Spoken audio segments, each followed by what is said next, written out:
हाँ, तो देखो, हमने मैटर को टू पार्ट्स में डिवाइड किया था, pure substance and mixture. Pure substance में मैंने बताया था कि they are elements and compounds. Pure substance को हम एलिमेंट्स और कंपाउंड्स में डिवाइड किए थे, और मिक्सचर्स को फिर फर्दर हम होमोजीनियस और हेटेरोजीनियस मिक्सचर्स में डिवाइड किया था, राइट। ये बेसिक यस पढ़ने यस। के बाद हमने पढ़ा था क्या बोलते हैं, सम साइंटिफिक, बेसिक कंपाउंड। हाँ, सम बेसिक कंपाउंड्स लिखवाया था। उसके बाद मैंने आपको साइंटिफिक नोटेशंस लिखवाया होगा। साइंटिफिक नोटेशंस करने के बाद हमने सिग्निफिकेंट फिगर पढ़ा था। और सिग्निफिकेंट फिगर में मैं आपको उसका शॉर्टकट बताया था कि सिग्निफिकेंट फिगर को आप कैसे याद रखोगे। बस देखो, 1 से लेकर 9 तक जितने भी हैं वो सारे सिग्निफिकेंट फिगर हैं। सिर्फ हमको जीरो से रिलेट करना रहता है। अगर जीरो पहले आ रहा है तो वो कभी भी सिग्निफिकेंट नंबर नहीं होगा, राइट। उसको मैंने बताया था कि प्रीसिड या सामने आना, ठीक है। जीरो कभी भी किसी नंबर के सामने आता है तो वो कभी भी सिग्निफिकेंट फिगर्स में काउंट नहीं होता है। और सेकंड मैंने बताया था, अगर जीरो ट्रैप्ड होगा बिटवीन टू नंबर्स तो उसको हमेशा सिग्निफिकेंट फिगर्स में हम काउंट करते हैं।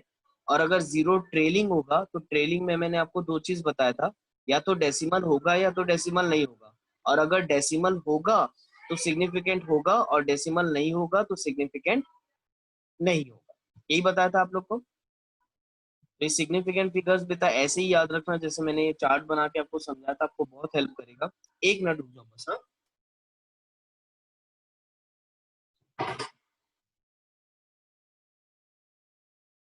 नाउ उसके बाद मैंने आपको क्या पढ़ाया होगा, सिग्निफिकेंट फिगर का एडिशन, सब्सट्रैक्शन, मल्टीप्लिकेशन और डिवीजन का रूल समझा दिया था।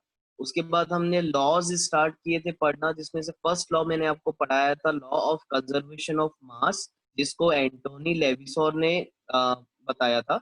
और वो क्या बोलता था, that mass can neither be created nor be destroyed, ठीक। उसके बाद सेकेंड लॉ हमने पढ़ा था, लॉ ऑफ कांस्टेंट प्रोपोर्शन, जिसको जोसेफ प्राउस्ट ने बताया था कि अगर कोई भी दो एलिमेंट कंबाइन हो रहे हैं तो वो सिंपल होल नंबर रेशियो में कंबाइन होंगे, राइट। उसके बाद थर्ड लॉ हमने क्या पढ़ा था, लॉ ऑफ मल्टीपल प्रोपोर्शन, ठीक है। तो लॉ ऑफ मल्टीपल प्रोपोर्शन क्या बोलता है कि अगर कोई दो एलिमेंट्स अगर मोर देन टू कंपाउंड्स बनाएंगे, तो अगर हम उनमें से किसी भी एक एलिमेंट के मास को कांस्टेंट रखें तो दूसरा एलिमेंट का जो मास है वो हमको सिंपल होल नंबर रेशियो देगा। यही पढ़ा था law of multiple proportion, right. उसके बाद मैंने आपको बताया था गे लुसेक लॉ। उसके बाद हमने पढ़ा था कि अगर दो गैसेस कंबाइन होती हैं तो थर्ड प्रोडक्ट में भी आपका गैस देगा, and they all must be in a simple whole number ratio. अगर दो गैसेस कंबाइन होके प्रोडक्ट में गैस बना रहा है तो they all must be in a simple whole number ratio. उसके बाद हमने देखा था बर्जीलियस हाइपोथेसिस, जिसमें मैंने आपको बताया था बर्जीलियस हाइपोथेसिस क्या बोलता है, अगर आप दो गैस को ले लो और दोनों का इक्वल वॉल्यूम लो तो उसमें इक्वल नंबर ऑफ एटम्स होंगे। वहीं पर एवोगैड्रो ने इसको करेक्ट किया। एवोगैड्रो की हाइपोथेसिस क्या बोली कि अगर आप दो गैसेस को इक्वल वॉल्यूम में लोगे तो उसमें इक्वल नंबर ऑफ एटम नहीं, इक्वल नंबर ऑफ वॉल्यूम होंगे। आया समझ में।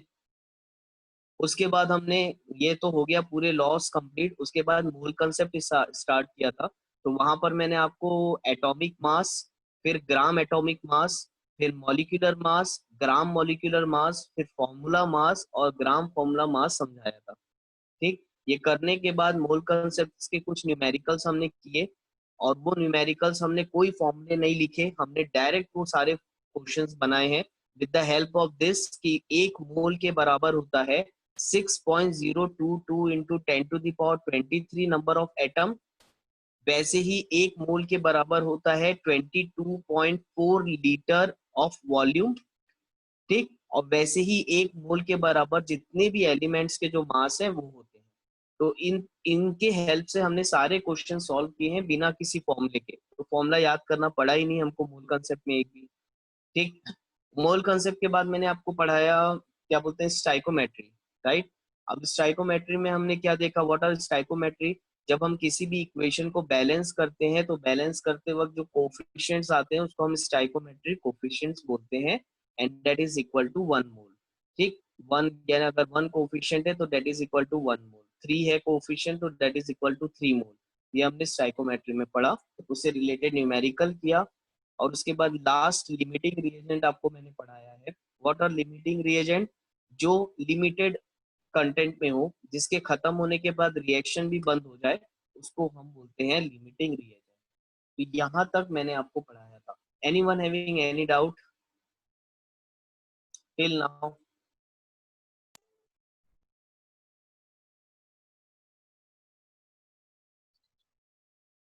कोई डाउट है किसी को? No sir. ठीक है, क्लियर हो गया। और आज बाकी लोग कहाँ है? कोई नहीं दिख रहा है। दीपांशु गायब है, अ, मयंक गायब है, भारत, बहुत लोग नहीं आए आज। क्यों, क्या हो गया? आज टाइम नहीं मालूम था क्या? टाइम तो सेम चल रहा है। मैसेज किया था ना ग्रुप में आपको? Yes sir. आज तो कोई भी नहीं दिख रहा है मुझे क्लास में। अरे भाई, इनको बोलो क्लासेस करें रेगुलर। वो यूट्यूब में वीडियो डाल दे रहा हूँ तो उसी के भरोसे चल रहे हैं। चलो देखते हैं। नाउ आज क्या पढ़ना है हमको? हेडिंग लिख लेना, reaction in solution. Last topic है ये चैप्टर 1 का, reaction concentration of solution. In sir solution. ये कंसंट्रेशन भी है ना? हाँ हाँ हाँ। वॉइस बहुत कम आ रही है तुम्हारी। जो कौन पसंद बोल रहे हो क्या? सर ये कंसंट्रेशन है ना? हाँ, रिएक्शन इन सॉल्यूशन, कंसंट्रेशन के बारे में ही पढ़ना है हमको। पहले तो ये देख लो कि सॉल्यूशन क्या होता है। What do you mean bye solution? Which is solution का made मतलब up of homogeneous mixture. What is a solution? Solution is nothing but a homogeneous homogeneous. सबसे इजी लैंग्वेज में बोल सकते हो, it is nothing but a homogeneous mixture. अब देखो solution कैसा भी हो सकता है। अच्छा, बहुत पहले तो ये समझो कि होमोजीनियस का मतलब क्या होता है। होमोजीनियस का मतलब ये कि अगर हम कोई दो चीज को मिक्स कर रहे हैं, या किसी भी दो चीज को मिक्स करने के लिए हमने दो कंपोनेंट लिया है, और आफ्टर मिक्स या आफ्टर मिक्सिंग अगर हम दोनों कंपोनेंट्स को जज ना कर पाए, या दोनों कंपोनेंट्स हमको ना दिखे, उसको हम होमोजीनियस मिक्सचर बोलते हैं। एग्जांपल के लिए, शुगर को पानी में मिला दोगे, अच्छे से स्टेर करोगे, तो शुगर कंप्लीटली डिसॉल्व हो जाता है पानी में। यानी कि हमने दो कंपोनेंट लिया था, वाटर और शुगर, लेकिन आफ्टर मिक्सिंग हमको वो एक ही कंपोनेंट की तरह दिखता है। हमको शुगर और वाटर अलग अलग नहीं दिखता। तो that is known as a homogeneous mixture, like salt and water. और बहुत सारे एग्जांपल्स हैं। तो आया हो समझ में? ये आपने पढ़ा है लास्ट ईयर। होमोजीनियस किसको बोलते हैं? ठीक है, दो कंपोनेंट अगर हम मिक्स करेंगे तो सिंगल कंपोनेंट की तरह हमको दिखेगा, दैट इज अ होमोजीनियस। अब देखो सॉल्यूशन जो है वो बहुत तरीके के हो सकते हैं। सॉलिड सॉलिड हो सकता है, सॉलिड लिक्विड हो सकता है, ठीक, लिक्विड लिक्विड हो सकता है, गैस गैस हो सकता है। तो ये सारे सॉल्यूशंस हैं। अब जैसे गैस गैस के एग्जांपल्स एयर का ले सकते हैं हम। Air is a mixture of different gases, again it is a homogeneous mixture, right. ये हो गया आपका सॉल्यूशन। सॉलिड लिक्विड का ले सकते हो, जैसे सॉल्ट शुगर, या शुगर या सॉरी सॉल्ट वाटर, या शुगर और वाटर, ये हो गया तुम्हारा सॉलिड लिक्विड। लिक्विड लिक्विड का भी ले सकते हो। अगर लिक्विड लिक्विड का एग्जांपल लेंगे तो एल्कोहल और वाटर का एक एग्जांपल है, ठीक है। तो that is a homogeneous mixture. तो सॉल्यूशंस आपके बहुत सारे के हो सकते हैं। हमेशा याद रखना, it must be the homogeneous mixture. तो सॉल्यूशन को हम क्या बोल सकते हैं? It is nothing but a mixture of solute plus solvent, right और नॉट? बोल सकते हैं what is a solution? It is nothing but a mixture of solute and solvent. कोई डाउट यहाँ तक किसी को? तो लिख लो इसको ऐसे ही, सेम जैसे मैंने लिखा है वैसे ही आप लोग अपने नोट्स में लिख लो। सर लिख लिए। लिख लिया? तो चलो, नेक्स्ट है आपका concentration.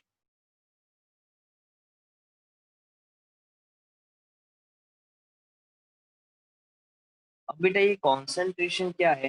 Concentration is nothing but कि, अच्छा पहले तो सॉल्यूट और सॉल्वेंट को समझो कि what do you mean by solute और what do you mean by solvent. अच्छा, सॉल्यूट क्या होता है? वो which चीज is present जिसको in हम सॉल्वेंट में डालते हैं।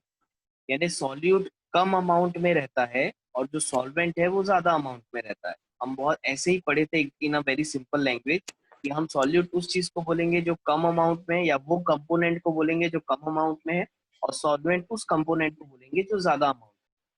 जैसे कि पानी, नमक को पानी में मिलाना है, तो आपको पानी को 1 ग्लास लेना पड़ेगा और नमक को 1 स्पून लेना पड़ेगा। तो वहां पर सॉल्यूट क्या हो गया, सॉल्ट इज अ सॉल्यूट, और सॉल्वेंट क्या हो गया, water, water is acting as a solvent. Anyone having any doubt? No sir. अब देखो, किसी भी सॉल्यूशन का कंसंट्रेशन कैसे निकालेंगे हम?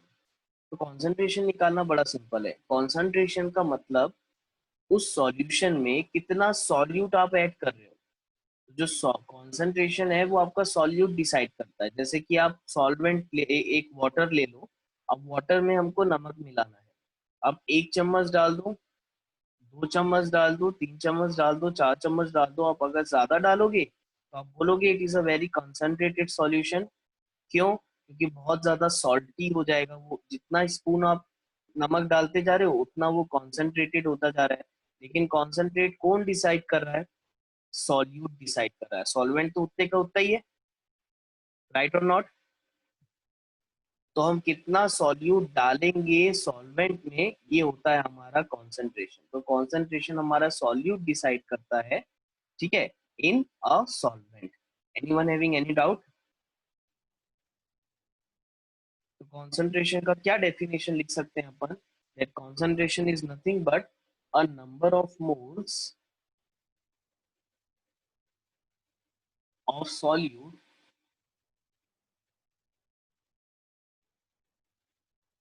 present per liter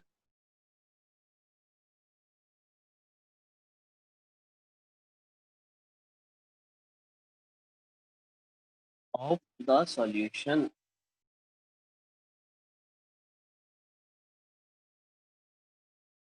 कोई डाउट? No sir. अब इस कंसंट्रेशन के अंदर ना बेटा बहुत सारी चीज पढ़नी है, बहुत सारे मेथड्स होते हैं ये कंसंट्रेशन को निकालने के लिए, ठीक है। ये वर्ड जो कंसंट्रेशन है इसको निकालने के लिए हम डिफरेंट डिफरेंट मेथड्स सीखेंगे। तो सबसे पहले लिखते हैं मेथड्स, एक एक करके डिस्कस करेंगे, ठीक। अब मेथड्स में सबसे फर्स्ट मेथड है आपका which is mass percentage.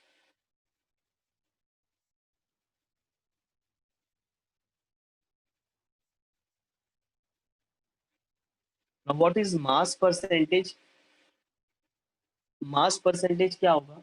Suppose मैंने दो कंपोनेंट लिया है, एक कंपोनेंट लिया है ए और दूसरा कंपोनेंट लिया है मैंने बी, ठीक। एक कंपोनेंट ले रहे हैं अपन ए और दूसरा कंपोनेंट ले रहे हैं बी। सपोज ये जो ए का है इसका जो मास होगा इसको मैं डब्ल्यू ए से रिप्रेजेंट करता हूँ, और बी का जो मास है उसको मैं डब्ल्यू बी से रिप्रेजेंट कर देता हूँ, ठीक। अब अगर हमें मास परसेंटेज ए का निकालना है इन अ सॉल्यूशन, कि अगर हमने दो कंपोनेंट लिया है एक ए और एक बी, अगर मुझे जानना है कि ये जो ए वाला कंपोनेंट है उसका कितना कॉन्सेंट्रेट या उसका कितना परसेंटेज है उस सॉल्यूशन में, तो हम कैसे निकालेंगे? तो हम निकालते मास ए हैं of A upon percentage of A must be equal to, बताओ कैसे मास निकालेंगे? Of A mass of A upon mass of solution. Right, mass of A upon mass of solution which is a, solution का mass कितना होगा? W A plus W weight B of into 100। आया क्या समझ में? इसमें से एक सॉल्यूट होगा एक सॉल्वेंट होगा, उसको अभी अपन फिलहाल ए और बी से रिप्रेजेंट कर रहे हैं, ठीक है। वैसे ही अगर अपन निकालना चाहें परसेंटेज ऑफ बी, तो परसेंटेज ऑफ बी कैसे निकलेगा?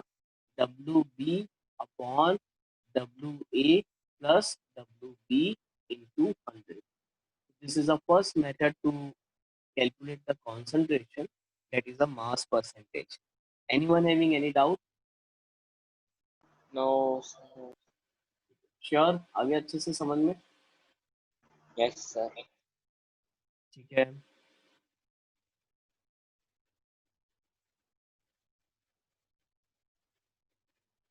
नाउ नोट डाउन कर लिया थे यहाँ तक?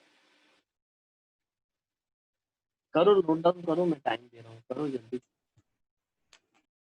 आज इन लोग क्लास क्यों नहीं आए लेकिन बाकी लोग, पता हो नहीं था गया। क्या मैंने मैसेज नहीं किया था क्या आप लोग के ग्रुप में? क्लास तो लेकिन शायद रोज ही रह रही है आप।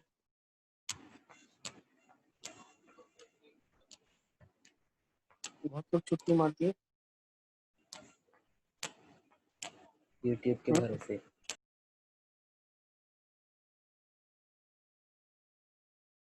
यहाँ वाइडनर का कोई है क्या? अभी फिलहाल क्लास में कोई वाइडनर का है क्या? Yes sir. हाँ बेटा, एक मिनट। कल कोई मैसेज किया था मुझे, कौन है? एक मिनट।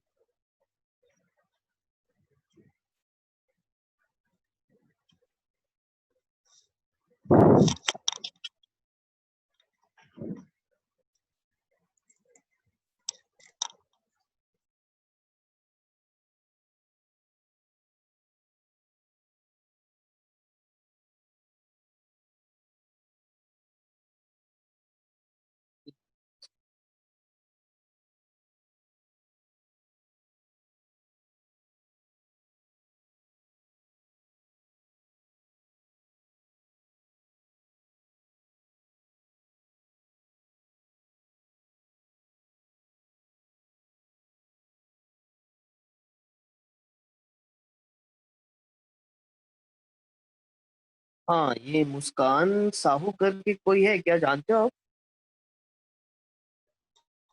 Yes sir. अच्छा, उनको इन्फॉर्म कर देना, शायद मैंने टाइमिंग बताना भूल गया था, मैसेज किए थे कल, ठीक है? Yes sir. चलो अभी फिलहाल अपन करते हैं नाउ सेकंड मेथड। देखो ये हो गया first method, mass percentage. Second method है आपका वॉल्यूम परसेंटेज। अगेन वॉल्यूम और मास में ज्यादा चेंज नहीं है, वॉल्यूम परसेंटेज में हम इन टर्म्स ऑफ वॉल्यूम बात करेंगे। सेकंड मेथड है आपका इथन। मैं एनसीईआरटी रीड करने बोला था कल, कोई रीड किया था एनसीईआरटी? सर मैं स्टार्टिंग से कर रहा था। स्टार्टिंग से कर रहे थे? स्टार्टिंग का मत यस करो, सर। हाँ कर लो, रीड करना है कर लो, अदरवाइज ऑलमोस्ट वो सब तो कवर अप हो गया है। बाकी जो करवा रहा हूँ उसको जरूर करना बेटा, ये सब न्यूमेरिकल्स हो गए एनसीईआरटी के। चलो ये मास परसेंट का एक न्यूमेरिकल दिया है एनसीईआरटी में, पहले वो कर लेते हैं। क्वेश्चन लिखो, एक क्वेश्चन लिखना है इसी का। A solution is prepared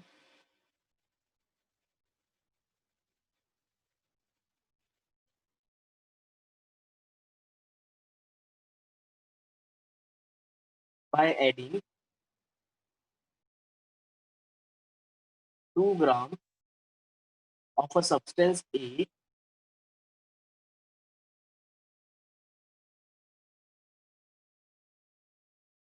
to 18 grams of water.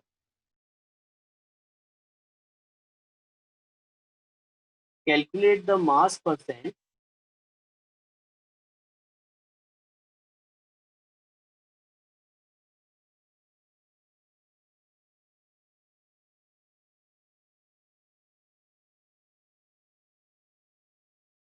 of the solute.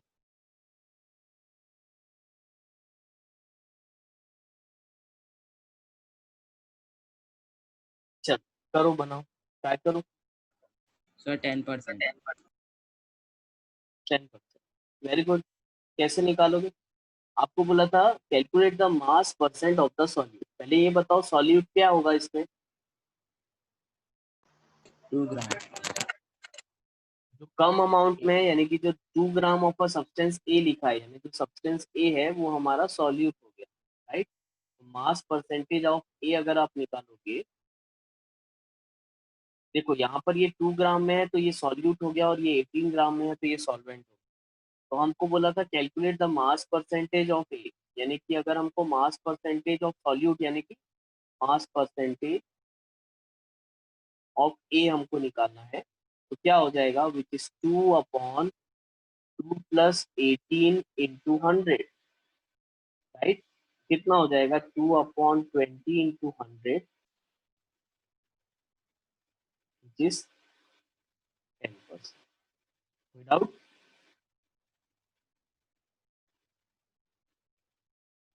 आगे बढ़े। Yes, sir. अब कर दूं इसको पूरा?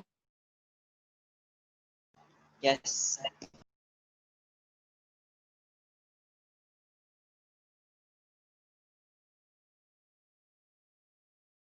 ठीक है, नेक्स्ट है आपका वॉल्यूम परसेंटेज। सेकंड मेथड है आपका वॉल्यूम परसेंटेज।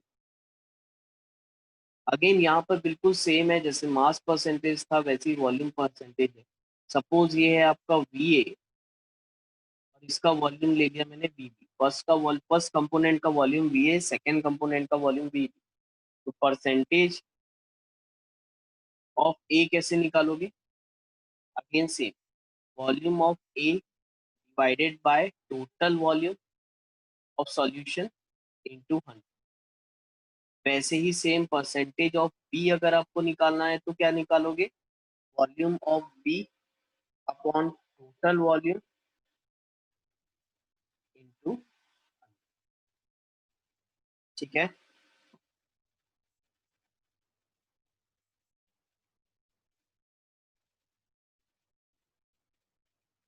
अब देखो इसी में थर्ड मेथड जो है, इसी में जो Parts per third million. Method है वो है आपका पार्ट्स पर मिलियन। सुने हो ये वर्ड कभी? Yes, sir. क्या होता है? इसका वैल्यू भूल गया. नाम से ही समझ में आ रहा है, पार्ट्स पर मिलियन। कितने पार्ट्स हैं एक मिलियन में? पीपीएम, इसको हम पीपीएम बोलते हैं, पार्ट्स पर मिलियन। तो एक मिलियन कितना होता है? 10⁶ बोलोगे? ठीक, 1 मिलियन कितना होता है? 10 लाख। अगर कोई Yes, sir. आपको 1 मिलियन रुपीज दे दे तो कितना होगा वो? 1 million is equal to 10 lakh, right? 10⁶। Parts per million यानी पीपीएम इज इक्वल टू 10⁶। तो ये याद रखना। ठीक, अब पार्ट्स पर मिलियन बेसिकली हम कहाँ यूज करते हैं? अमाउंट्स ऑफ पॉल्यूटेंट्स निकालने के लिए। अगर आपको एयर के पॉल्यूटेंट्स निकालने बोलेगा ना तो फिर वहां हम पार्ट्स पर मिलियन में निकालते हैं, क्योंकि बहुत सारे होते हैं, है ना? छोटा मोटा तो है नहीं। अगर हमको एयर पार्टिकल्स में पॉल्यूटेंट्स निकालने बोलेगा तब हम वहाँ जनरली पीपीएम का यूज करते हैं। इसको मैं लिख देता हूँ। in order to calculate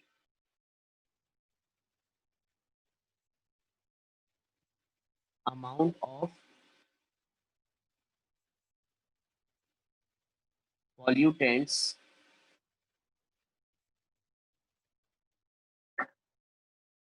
in the atmosphere।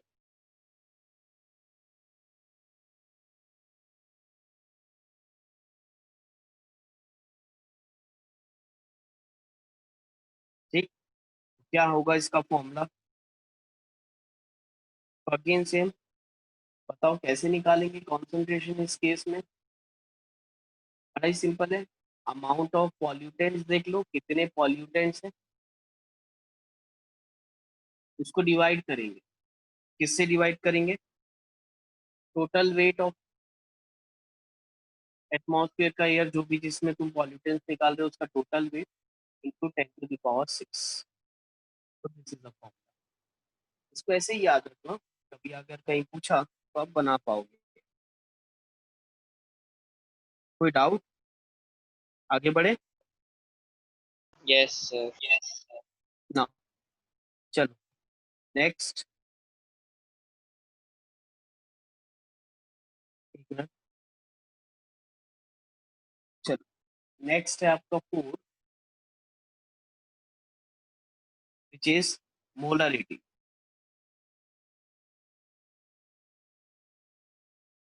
Now ये सबसे कॉमन टर्म है। एक मिनट बेटा होल्ड कर।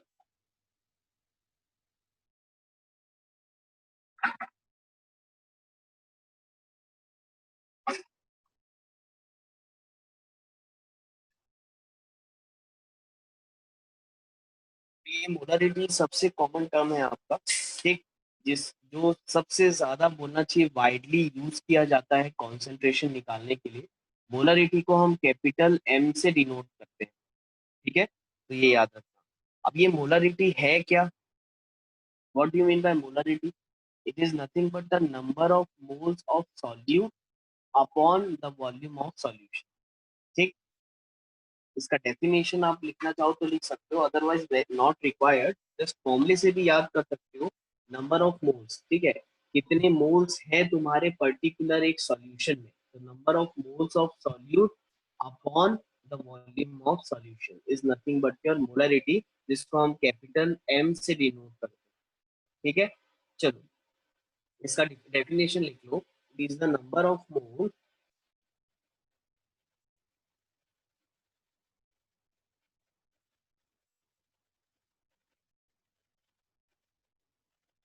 of solute of the solute in 1 liter of solution।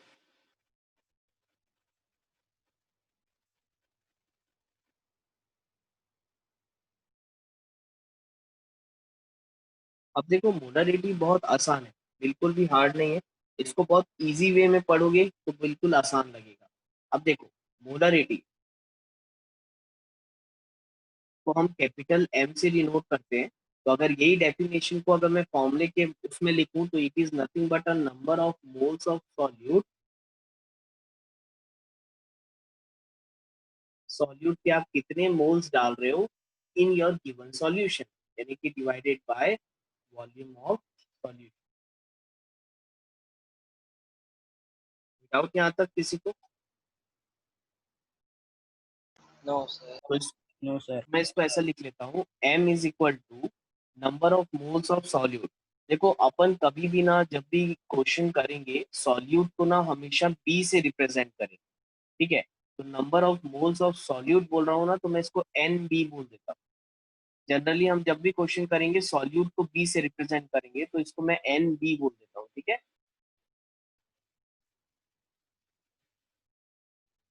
तो number of moles of solute is nothing but molarity is NB up is equal to NB, sorry m is equal to NB upon volume of solution को मैं capital B से represent कर देता हूँ। Anyone having any doubt?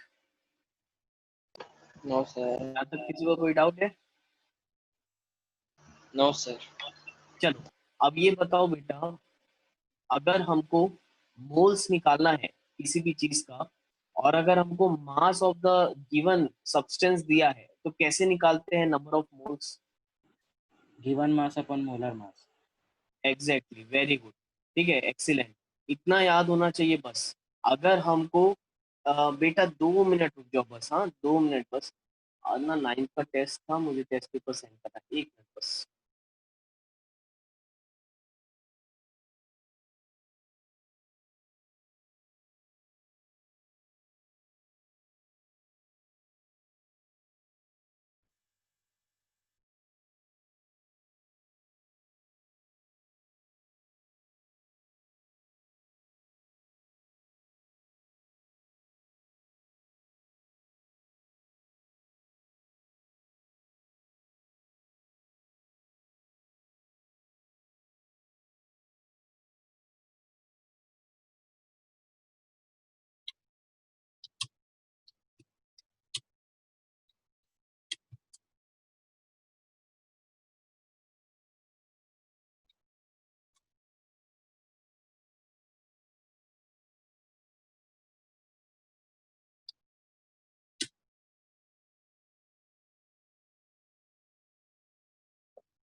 हाँ चल back to the topic. क्या कर रहा था, क्या करा रहा था आप लोगों ने? Molarity. तो मैं आपसे ये पूछ रहा था मोल्स क्या होता है, अगर हमको किसी भी एक सब्सटेंस का मास दिया है तो हम मोल्स कैसे निकालेंगे? तो मोल्स निकालने का फॉर्मूला आपको मालूम है, गिवन मास अपॉन मॉलिक्यूलर मास। मैं क्या बोल रहा हूँ देखो, अगर आपको किसी भी ऑब्जेक्ट का, अगर आपको किसी भी एलिमेंट का या किसी भी सब्सटेंस का मास गिवन है, और आपको अगर नंबर ऑफ मोल्स निकालने बोला जाता था, तो आप नंबर ऑफ मोल्स कैसे निकालते थे? It is nothing but given mass upon molecular mass, right और नॉट? ठीक, तो अब देखो ये फॉर्मूले को अपन थोड़ा सा चेंज कर रहे हैं। अगर देखो क्वेश्चन इस फॉर्म में आया कि number of moles of solute दिया है और वॉल्यूम ऑफ सॉल्यूशन दिया है, तो मोलरिटी इस फॉर्मूले से आप डायरेक्ट निकाल सकते हो, ठीक, कोई दिक्कत नहीं। लेकिन अगर तुमको मान के चलो नंबर ऑफ सॉल्यूट नहीं दिया है, आपको given mass of the solute दिया है, तो अगर आपको मास ऑफ सॉल्यूट दिया है तो आपको नंबर ऑफ मोल्स पहले निकालने पड़ेंगे। That is nothing but given mass upon molecular mass. तो अपन इसको एक काम करते हैं, इसको ऐसा लिखते हैं, अगर हमको एनबी निकालना पड़ा तो हम एनबी कैसे निकालेंगे, गिवन मास यानी कि mass of weight of B, यानी कि mass of B upon molecular mass. ठीक है, तो मॉलिक्यूलर मास को मैं एमबी लिख देता हूँ। ठीक है, मॉलिक्यूलर मास ऑफ बी और मास ऑफ बी। ठीक, तो mass of B upon molecular mass. तो इसको अगर मैं फॉर्मूला में पुट करूं तो हमारा फॉर्मूला क्या बन जाएगा, capital M is equal to क्या हो जाएगा बताओ, W B upon M B into B. Right और नॉट? यहाँ तक कोई समझ में आया? Anyone having any doubt? Sir last step नहीं समझ में आई। बेटा मैंने क्या किया देखो, नंबर ऑफ मोल्स कैसे निकालते हैं हम किसी भी सब्सटेंस का, given mass upon molecular mass. तो मैं गिवन मास को डब्ल्यू बी से रिप्रेजेंट कर रहा हूँ और मॉलिक्यूलर मास को एम बी से रिप्रेजेंट कर रहा हूँ। ठीक है, तो अगर ये number of moles N B को मैं इस फॉर्मूले में पुट करूँ, एन बी को मैंने इस फॉर्मूले में पुट किया तो क्या आ जाएगा, molarity is equal to W B upon M B into V. Right और नॉट? यस सर, अब समझ गया। आया समझ में? अब यस देखो, सर। जनरल अब ये ना, ये एक फॉर्मूला और हो गया आपका, लेकिन ये फॉर्मूला कब यूज करोगे, जब जो तुम्हारा वॉल्यूम है वो डायरेक्ट लीटर में दिया रहा है। सपोज अगर वॉल्यूम तुमको मिलीलीटर में देता है तो इसका कन्वर्जन करके फॉर्मूला यहाँ डायरेक्ट बना सकते हैं, molarity is equal to W B upon M B into V. Suppose अगर वॉल्यूम ml में दिया है तो आपको इसको इंटू 1000 करना पड़ेगा। तो ये फॉर्मूला हो जाएगा m is equal to W B upon M, W B into 1000 upon M B into B. Any doubt? ओए किसी को डाउट है? No sir. ठीक है, तो मैं यहाँ पर लिख देता हूँ कुछ कुछ चीजें।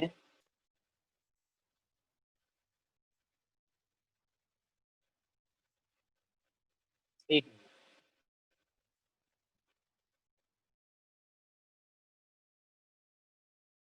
नाउ इसमें लिख लो where N B is equal to, मैं हर एक चीज के बारे में आपको बता देता हूँ, चलो नोट डाउन कर लो। मैं आपको यहाँ पर बता देता हूँ क्या क्या मैं जो डिनोशन दिया हूँ वो क्या क्या चीजें हैं। Where N B is equal to number of moles of solute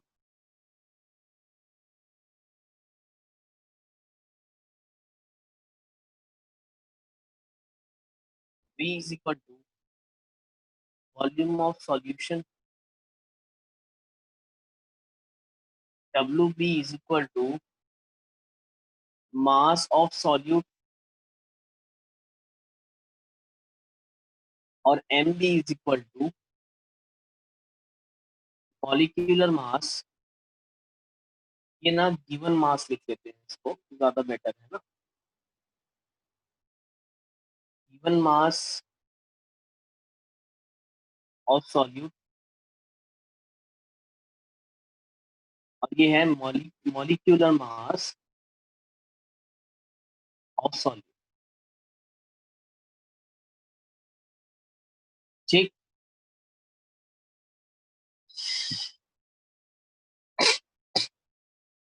कोई डाउट किसी को अब यहाँ तक? तो ये हो गया बेटा मोलरिटी। मोलरिटी बहुत ही सिंपल है, आप इसको बहुत टफ वे में मत ले जाके समझना, इसको बहुत ही सिंपल वे में समझो। It is nothing but a number of moles of solute per unit volume. कितना सॉल्यूट है 1 लीटर होना चाहिए सॉल्यूशन में, उसको हम मोल बोलते हैं। पहले बताओ यहाँ तक लिख लिया क्या सबने? No sir. Yes sir. लिखो लिखो फटाफट।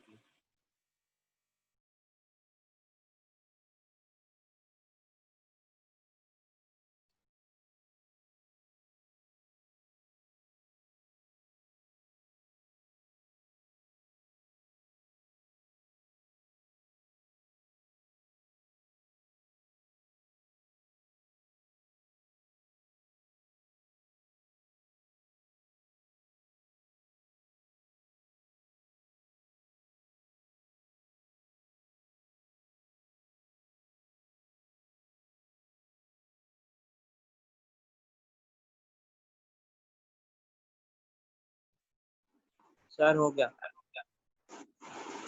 डन, सबका हुआ। गर्ल्स हो गया बेटा?